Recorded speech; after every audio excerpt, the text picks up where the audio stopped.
지금 캐나다에서는 축구 여자 월드컵이 열리고 있습니다. 한국은 예선 마지막 시작 전까지 최하위를 기록하고 있었습니다. 그래도 마지막에 승리하면 16강에 진출할 수 있는 가능성이 높았기 때문에 희망을 가지고 저도 전반전을 봤습니다. 아침 일찍 시작했었거든요. 근데 전반전을 보는데 얼마나 못하는지 제가 안쓰러워서 못 보겠더라고요. 그래서 시간도 예매하기도 했지만 아마 시간이 넉넉했어도 후반전은 안 봤을 것 같습니다. 하여튼 후반전은 건너뛰고 그리고 이제 교회로 왔습니다. 그리고 나서 이제 나중에 보니까 동점골을 넣고 역전골까지 넣었더라고요. 뉴스를 보니까 전반전에 뛰던 팀은 어디 가버리고 갑자기 다른 팀이 나왔대요. 같은 선수인데 우리나라 팀인데 전반전에 뛰던 팀이 아니래요. 전혀 다른 팀이 나왔대요. 사실 선수는 한두 명밖에 교체가 안 된 건데 전혀 다른 팀이 되어버렸대요. 왜 그러느냐, 전문가들이 진단을 한 게 뭐냐면 마지막 경기고 반드시 이겨야만 되는 경기이기 때문에 너무 부담감이 컸는 거예요. 부담 100배가 돼버린 거죠. 그래서 발은 무거워지고 마음은 있는데 발이 무거워지고 마음은 있는데 마음대로 안 되는 거죠. 더 엉망이 된 거예요. 그러다가 한 골 먹고 한 골 먹는 게 중요한 게 아니고 경기가 아예 안 됐다니까요. 오죽했으면 제가 안쓰러워서 불쌍해서 못 볼 상황이 됐다니까요. 그렇게 못했습니다. 그러니까 이제 선수들도 알겠죠. 한 골 먹은 게 중요한 게 아니고 후반전은 이렇게 게임도 안 된다는 거, 도리어 창피만 나간다는 거 뻔한 거잖아요. 질 때 지더라도 열심히 뛰어보자.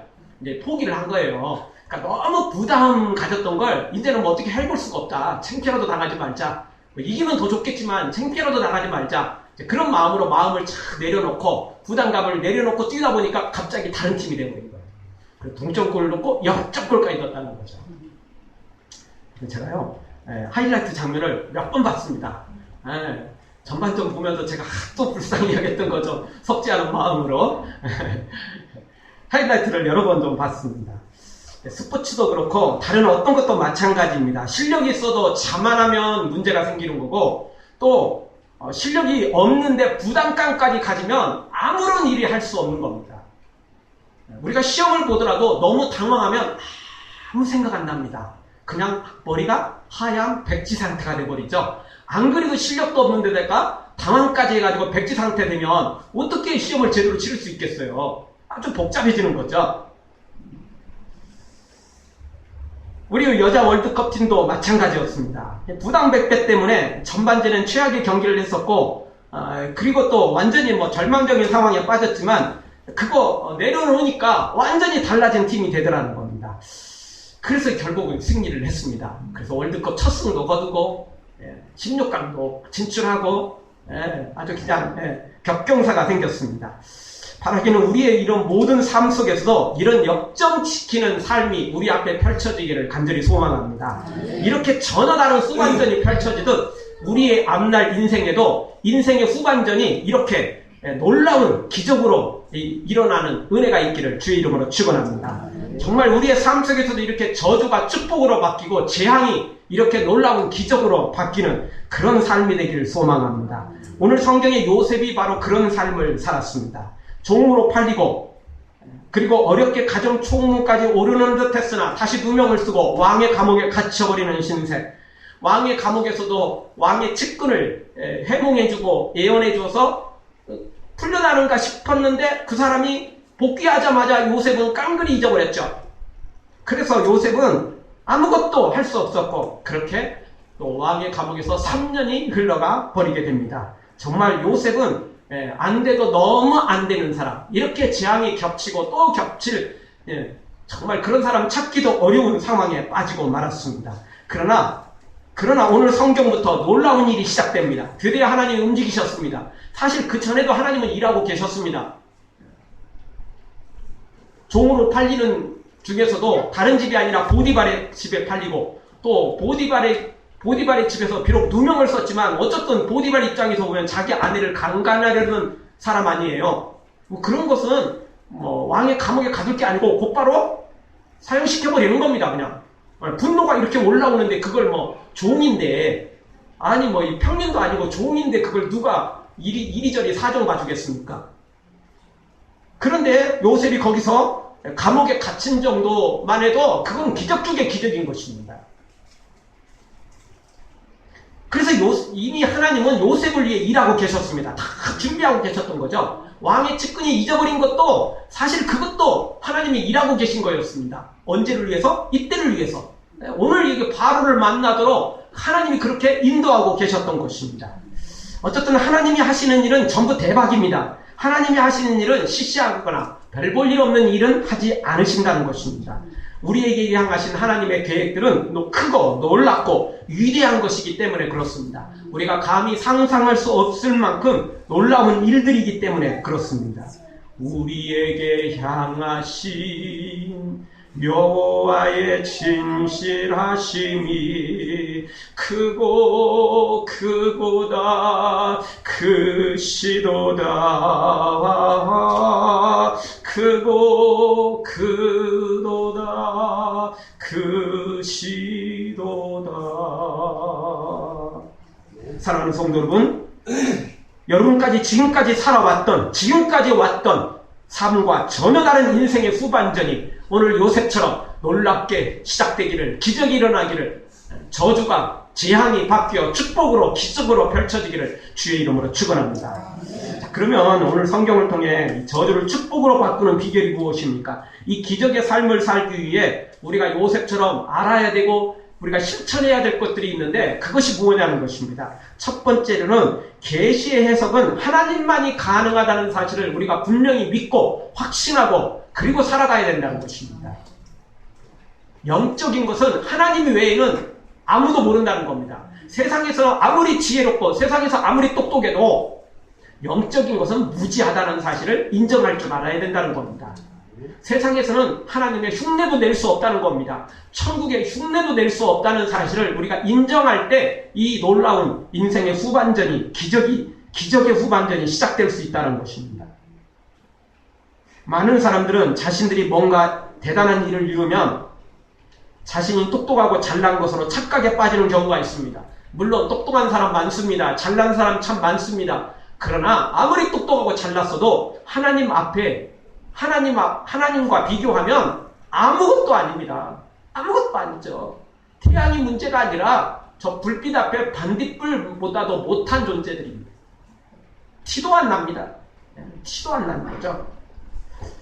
여러분, 요셉도 종으로 팔렸지만 보디발의 집에서 보디발에게 인정받고 가정 총무가 됩니다. 억울하게 누명을 쓰고 감옥에 갇혔지만 알고 보면 이것도 기적이었죠. 왜냐하면 보디발이 곧바로 요셉을 죽이지 않고 살려둔 것, 감옥에 가둔 것만으로도 사실은 기적입니다. 그만큼 보디발이 요셉을 인정했다는 거죠. 여기 뭔가 미심쩍지만 그렇다고 봐주기는 뭐하지만 그래 요셉이 저럴 놈이 아닌데 뭔가 좀 이상하다. 그냥 죽이기는 너무 아까운 놈이다. 이렇게 이제 생각을 했던 거죠. 그래서 그냥 감옥에 가둔 것입니다.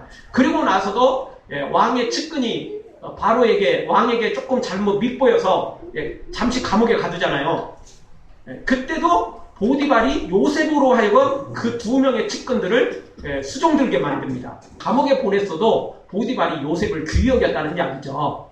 그러니까 어떻게 겉으로 보면 요셉이 참 불행한 거고 저주의 삶이고 재앙이 너무나 많이 임한 건 사실이지만 또 한쪽 이면에 보면 요셉은 기적의 삶을 살고 있는 겁니다. 계속해서 기적입니다. 불행 같은데 알고 보면 그 이면 속에 기적이 계속되고 있습니다. 기적의 삶을 살고 있죠. 그리고 왕의 측근들이 들어왔을 때 그들의 꿈을 해몽해 줬고 예언해 줬습니다. 그리고 그대로 성취됐죠. 이루어졌습니다. 얼마나 대단한 일입니까? 이 정도 되면 비록 감옥에 갇혔어도 한마디 할 수 있지 않겠어요? 나 이런 사람이다. 할 수도 있겠죠. 세상에 나가서는 큰소리 못 쳐도 최소한 감옥 안에서는 큰소리 칠 수 있지 않겠어요? 거기 다 시원찮은 사람들 오는 거고 엉망인 사람들 많은데 거기에 비하면 요셉은 대단하지 않습니까? 한마디 할 수 있겠죠. 그런데도 요셉은 오직 하나님만 바라보는 걸 보게 됩니다. 그리고 드디어 오늘 요셉이 감옥에서 나와서 바로 앞에 서게 됩니다. 세상의 신이라고 일컬어지는 바로 앞에 서게 되는 거죠. 그리고 바로의 꿈을 듣고 해몽해 주게 됩니다. 그럼에도 불구하고 요셉은 자신을 전혀 내세우지 않습니다. 자신은 하나도 내세우지 않습니다. 오직 하나님만 높이고 하나님만 앞세우는 걸 보게 됩니다. 여러분 이쯤 되면 최소한 위대하신 하나님을 자랑하면서 동시에 그 위대하신 하나님이 나를 통해서 역사하신다. 그 위대하신 하나님이 나를 통해서 이렇게 알려주신다. 그 나를 조금이라도 덤으로라도 나를 팔 수 있잖아요. 덤으로라도 나를 끼워서 이렇게 조금 뭐 자랑하자는 게 아니고 조금 끼워 넣을 수 있잖아요. 그런데 요셉은 전혀 그렇게 하지 않습니다. 자신은 하나도 드러내지 않고 하나님만 드러냅니다. 자, 오늘 성경 한번 봐볼까요? 25절 한 목소리로 다 같이 읽겠습니다. 요셉이 바로에게 고하되 바로의 꿈은 하나이라 하나님이 그 하실 일을 바로에게 보이심이니이다. 뭐라고 대답합니까? 바로에게 꿈을 듣고는 하는 말은 무엇이냐면 하나님이 당신에게 큰 일을 보여주는 겁니다. 이렇게 대답을 합니다. 자신은 하나도 드러나지 않고, 자, 여기서 꿈을 듣자마자 요셉이 꿈의 해석을 하게 됩니다. 하나님으로부터 해석을 받은 거죠. 보통 이러면 우리가 어떻게 하죠? 바로요, 걱정하지 마십시오. 제가 하나님께 해석을 받았습니다. 제가 이래봬도 옛날부터 하나님으로부터 이런 계시를 잘 받는 사람이고 하나님은 저를 통해서 일하시니까 걱정할 게 없습니다. 자, 이 정도 되면 이렇게 좀 큰 소리 칠 수 있는 상황 아닙니까? 그런데 요셉은 그런 이야기가 전혀 없습니다. 오늘 성경에 뭐라고 말하죠? 하나님이 그 하실 일을 바로에게 보이시는 겁니다. 하나님이 이 일을 지금 하시려는 놀라운 계획을 갖고 있습니다. 이렇게 이야기하는 요셉을 보게 됩니다. 그리고 여기서 아주 중요한 것 중에 하나는 뭐냐면 바로의 꿈 이야기를 듣자마자 요셉이 그걸 해석하는 하나님의 지혜를 받았다는 겁니다. 근데 우리가 살면서 그러지 않습니까? 상대방으로부터 뭔가 받을 게 있으면 조금 조심하죠. 말 한마디라도 조심해야 하잖아요. 왜냐면 주기로 약속했다가 기분 나빠갖고 안 줘. 나 안 해. 이렇게 하면 큰일 나잖아요. 그래서 설사 약속을 받았다 할지라도 내 손에 들어오기 전까지는 좀 조심하죠. A를 많이 갖춰야 되고 가능하면 말 한마디라도 조심해야 되지 않겠어요? 그게 사람인 겁니다. 그렇죠? 근데 이제 내 손에 막상 쥐어지면 그때부터는 막 나가면 절대 그러면 안 되겠지만 그래도 내 손에 쥐어지면 뭔가 조금 더 이게 조심성이 좀 사라지죠. 주어졌으니까 내 손에 딱 잡아졌으니까 계약서 도장 찍은 거니까 이제는 그래도 조금 더 조심성이 사라지게 됩니다. 그런데 요셉은 전혀 다릅니다. 바로의 꿈을 듣자마자 해석을 했습니다. 왜냐하면 오늘 25절의 중반절에 보니까 바로의 꿈은 하나이라 벌써 해석을 다 받았어요. 그리고 요셉은 지금 해석을 다 알고 있어요. 그러면서 해석 이야기를 하는 게 아니고 하나님 이야기를 하는 거죠. 하나님이 이 일을 당신을 통해서 놀라운 일을 하시려고 이걸 보여주는 거다. 그러니까 그냥 지금 해석을 받았으니까 그 해석 이야기를 하는 게 아니고 요셉은 하나님에 대해서 이야기하고 싶었던 겁니다. 하나님께서 놀라운 일을 계획하고 준비하고 계시는 그 사실을 바로에게 전해주고 싶었던 겁니다. 사실을 전해주는 게 아니고 하나님의 놀라운 그 이면 속에 감춰져 있는 그 놀라운 비밀을 바로에게 가르쳐주고 싶었던 거죠. 요셉은 꿈을 가르쳐주고 그리고 끝날 게 아니고 그 이상을 가르쳐주기를 원했던 겁니다. 바로 하나님이죠. 바로 역사죠. 바로 그 뒤에 따라올 축복과 재앙에 관한 모든 것들이 말입니다. 요셉은 이렇게 꿈을 이미 받아놓고도 하나님께 꿈을 받았잖아요. 그러면 여기서 큰 소리 칠 수 있거든요. 자, 받기 전이라고 생각해보죠. 바로가 꿈 이야기를 했어요. 그런데 요셉에게 하나님의 이 꿈의 해석이 임하지 않았어요. 그래서 조심스러운 거죠. 그때는 하나님, 제가 꿈 이야기 들었는데요. 여기 더 꿈 해석 안 하면 저 다시 감옥에 가게 될 거고 저 이제 완전 인생 끝납니다. 하나님, 저 반드시 저 꿈 해석 주셔야 됩니다. 자, 하나님께 이렇게 조심하지 해야 되지 않겠어요? 하나님께 잘 보여야 하잖아요. 하나님께 이쁘게 보여야 하잖아요. 그렇죠? 이쯤 되면 조심하는 겁니다. 그런데 이미 응답을 받았어요. 바로가 꿈을 이야기하자마자 해석을 받았다니까요. 응답을 받은 거예요. 계시를 받은 거죠. 그러면 이쯤 되면 이제 더 이상 조심하지 않아도 되는 거죠. 하나님 감사합니다. 땡큐. 딱 말 한마디 끝났으면 이제부터는 자기 이야기를 해도 되는 거죠. 그렇죠? 이제는 내가 받았다. 요걸 조금 이야기해도 되는 거예요. 그런데 요셉은 그렇게 하지 않았다는 겁니다. 바로의 꿈을 듣고 하나님으로부터 곧바로 해석이 임했음에도 불구하고 여전히 하나님 앞에 겸손히 엎드리는 변하지 않는 사람이 두 종류가 있습니다. 한 사람은요, 없을 때는 굽신굽신하고 손이 그냥 막 그렇게 빌고 막 굽신거리고 막 이런 사람 이러다가 막상 자기가 부자가 되고 자기가 권력이 있으면 어떻게 되죠? 아나무인 되는 사람이 있습니다. 기복이 심하죠. 없을 때는 바짝 엎드리고 있을 때는 목에 기부스 갖고 힘주는 사람. 기복이 너무 심합니다. 기복이 너무 심하죠. 근데 어떤 사람은 이런 사람이 있습니다. 아무리 없어도 또 부탁을 하긴 해도 그래도 자존심까지 다 내팽개치고 비굴하게 그렇게 하지 않는 사람. 그러면서도 동시에 자기가 뭔가 가지고 있어도 함부로 사람을 멸시하거나 또 함부로 하는 그렇게 하지 않는 사람이 있습니다. 즉 변동이 작은 사람이 있어요. 여러분 변하지 않는 사람은 아무도 없습니다. 변하지 않는 사람은 아무도 없는 거고 사람이 변동폭이 조금 적어야 좋습니다. 극과 극을 달리는 사람, 이런 사람은 정말 힘든 사람입니다. 자기도 힘들지만 남들도 힘들어요. 자기도 힘든 이유는 뭐냐면 없을 때는 자기가 온 세상의 모든 고민과 세상의 모든 불행과 저주는 자기가 다 받고 있다가 조금 잘 되면 세상에 있는 모든 것은 다 자기 것이고 자기가 제일 똑똑한 줄 알고 이렇게 살거든요. 기복이 조금 적은 사람, 변화가 조금 적은 사람은 없을 때도 담담하게 받아들이고 있을 때도 그거 가지고 함부로 하지 않는다는 거죠. 요셉이 바로 그런 사람이었습니다. 취약의 상황에 빠졌고 종으로 팔리고 누명을 쓰고 감옥에 들어가고 또 은혜를 베푼 사람도 잊어버리고 심지어 하나님께서도 크게 일하시지 않는 것처럼 보여도 요셉은 취약의 절망 속에 빠져들어가고 실망하고 좌절하고 자살하고 뭐 이렇게 안 했다는 것입니다. 그리고 요셉은 이 꿈을 해석을 받았음에도 불구하고 막 자기가 지금 아무도 못하는 거 자기가 했다. 이런 거 지금 자랑하고 뽐내고 그러지 않습니다. 변동이 적어요. 별로 없어요. 변함이 별로 없는 사람이었습니다. 우리 하나님은 변함이 없으신 하나님이십니다. 근데 요셉도 지금 그런 사람으로 가고 있다는 것입니다. 요셉이 이렇게 하나님만 높이는 사람, 정말 이게 얼마나 귀한 것인지 모릅니다.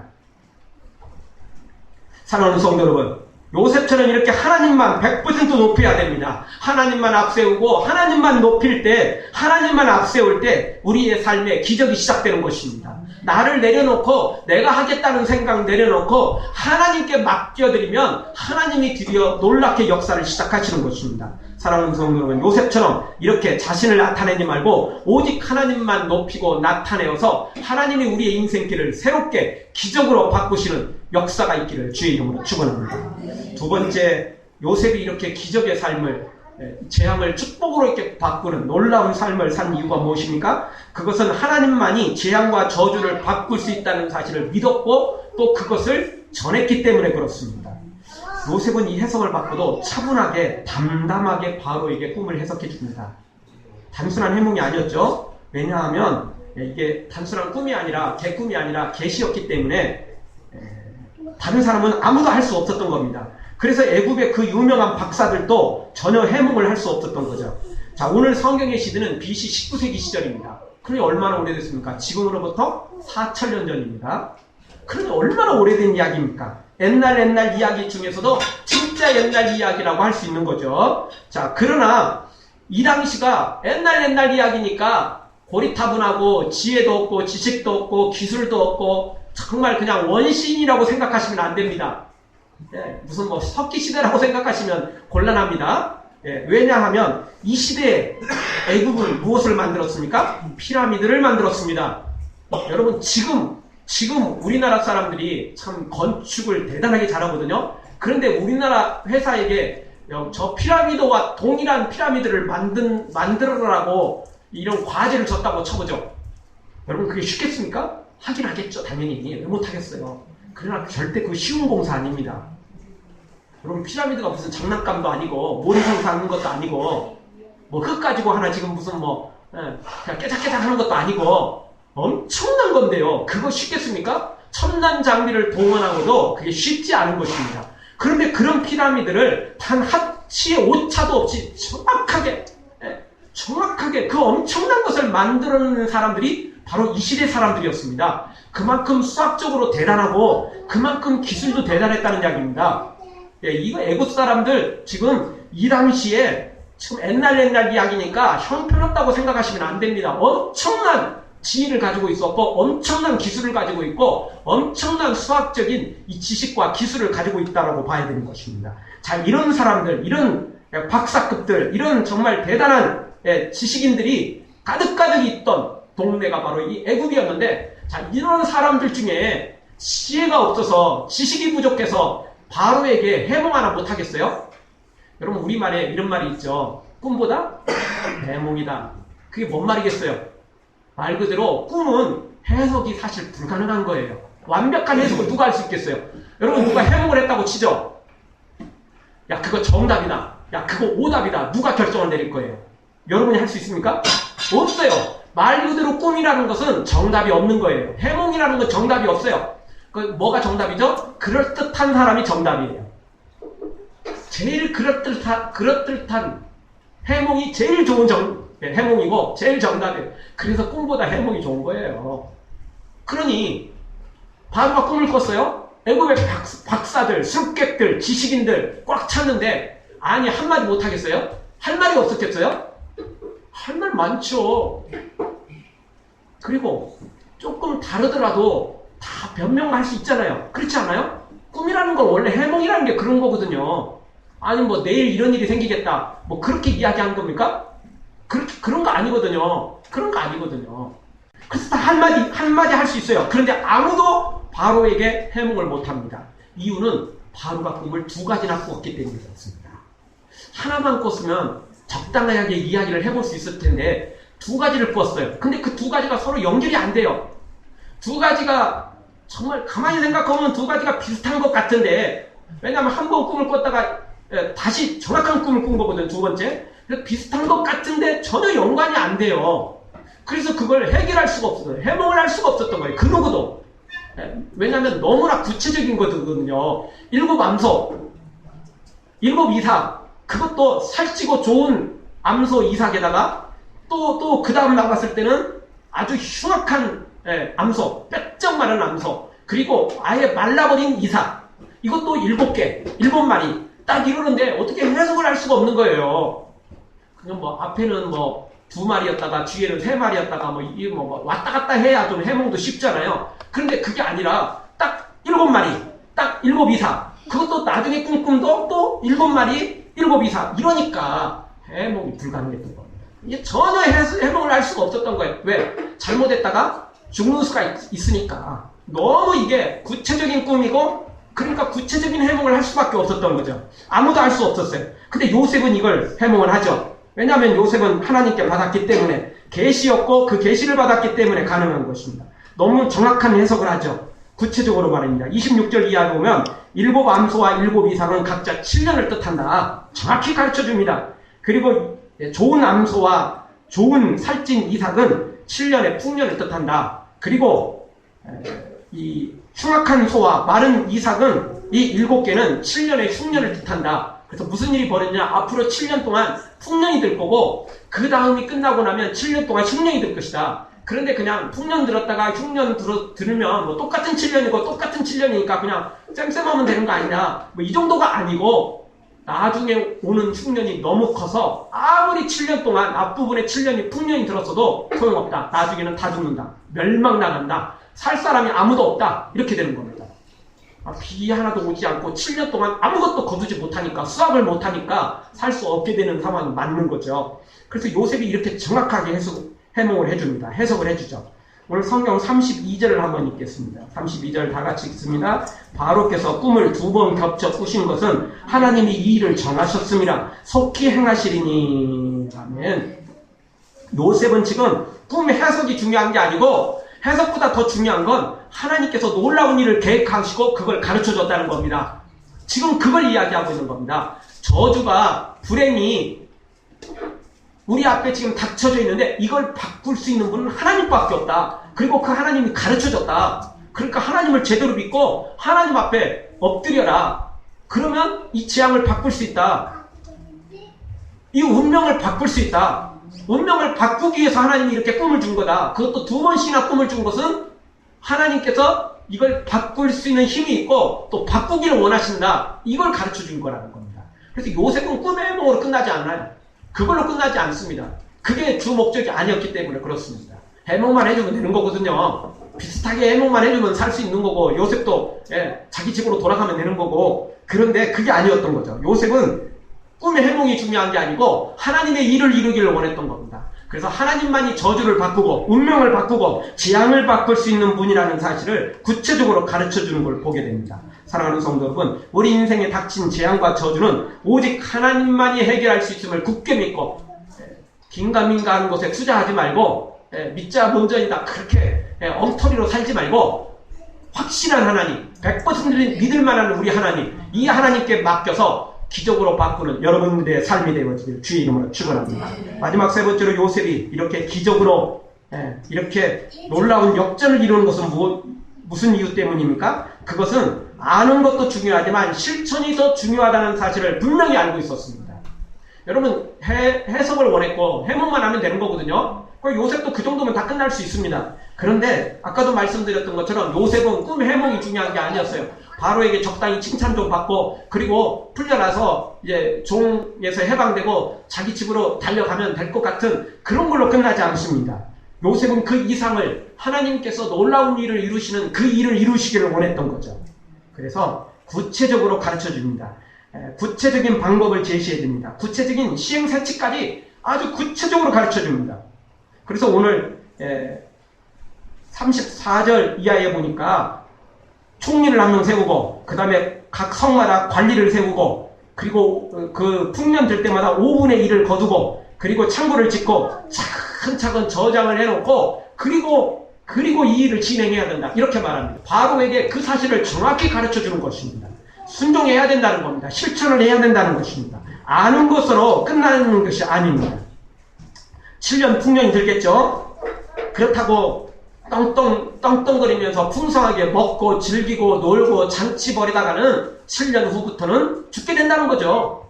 한 1, 2년 살다가 결국은 굶어 죽을 상황에 이루고 만다는 것입니다. 그래서 7년 풍년이 들었다고 그거 그냥 흥청망청 써서는 절대 안 된다는 것입니다. 지금도 똑같습니다. 지금도 마찬가지입니다. 세상 쾌락에 젖어 살면 예수님의 재림과 백보자 심판 때 아무것도 할 수 없게 되는 것입니다. 하나님이 주신 복 감사합니다. 그리고는 열심히 먹고 마시고 즐기고 신나게 노는 사이에 백보자 심판을 어떻게 할 겁니까? 예수님의 재림 때 어떻게 준비할 것입니까? 준비할 수 없게 되는 것입니다. 결국 이런 사람들 바깥 어두운 데 쫓겨나 이를 갈며 울게 될 것입니다. 따라서 오늘 지금 이 시간에 하나님이 주신 것을 귀하게 여겨야 됩니다.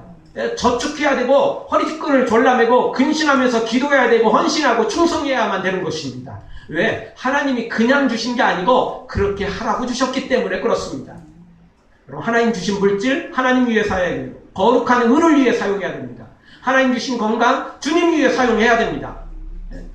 돈 있고 건강하고 여건이 좋다고 먹고 마시며 즐기고 돌아다닌다가는 큰일 난다는 것입니다. 즐기다가는 7년 후에 흉년이 들었을 때 다 죽어가는 것입니다. 지금 어떻게 하느냐에 따라서 7년을 견딜 수 있느냐 그렇지 못하느냐가 결정나는 것입니다. 지금 내가 어떻게 사느냐에 따라서 마지막 재림 때 백보자 심판을 내가 견딜 수 있느냐 아니 영원한 천국의 상급까지 받을 수 있느냐 아니면 지옥 가느냐 그것이 결정난다는 것입니다. 예수님 재림하시고 난 다음에 정신 차리겠다고요? 늦습니다. 이미 늦습니다. 우리가 지난주에 살펴봤지만 예수님 재림 직전에 예수님의 재림을 눈으로 목격하면서도 절대 그때는 회개할 기회가 주어지지 않습니다. 왜? 그 전부터 하나님의 심판과 하나님의 진노는 시작되거든요. 그리고 나서 재림이 이루어지는 것입니다. 그때는 이미 늦습니다. 그때는 이미 늦는 것입니다. 사랑하는 성도 여러분, 성경은 우리에게 말합니다. 보라 지금은 은혜 받을 만한 때요. 보라 지금은 구원의 날이로다. 그리고 지금은 깨어서 근신하고 충성할 때라는 것입니다. 어두운 밤이 오기 전에 일할 수 없는 밤이 오기 전에 일할 때라는 것입니다. 사랑하는 성도 여러분, 이따가 하겠다거나 내일부터 하겠다거나 미루지 말고 지금 당장 주님이 주신 모든 좋은 것들을 가지고 귀하게 여기고 헌신하고 충성한 여러분들 되어지길 주의 이름으로 축원합니다. 이상적인 환경이 아니라고 불평하지 마십시오. 왜 나만 고생하느냐고 원망하지 마십시오. 지금이 좋은 것이 재앙의 출발점이 될 수도 있고 반대로 지금 재앙 같은 삶이 우리의 삶을 기적으로 바꿀 수 있는 원동력이 될 수도 있는 것입니다. 여러분 이상적인 환경이, 가장 좋은 환경이 좋은 결과를 가져온다는 것은 새빨간 거짓말입니다. 아담은 에덴 동산에, 너무 좋은 에덴 동산이 있었지만 그는 거기서 범죄하고 말았습니다. 왜 그랬을까요? 먹고 마시며 즐기다가 그렇게 된 것입니다. 차라리 에덴 동산이 조금 부족했더라면 아담이 하나님을 더 많이 찾았을 것이고 긴장했을 것이고, 그러면 선악과를 따먹지 않았을지도 모르겠습니다. 너무 느긋하게 있다 보니까, 너무 즐기다 보니까 그러다가 그렇게 된 것입니다.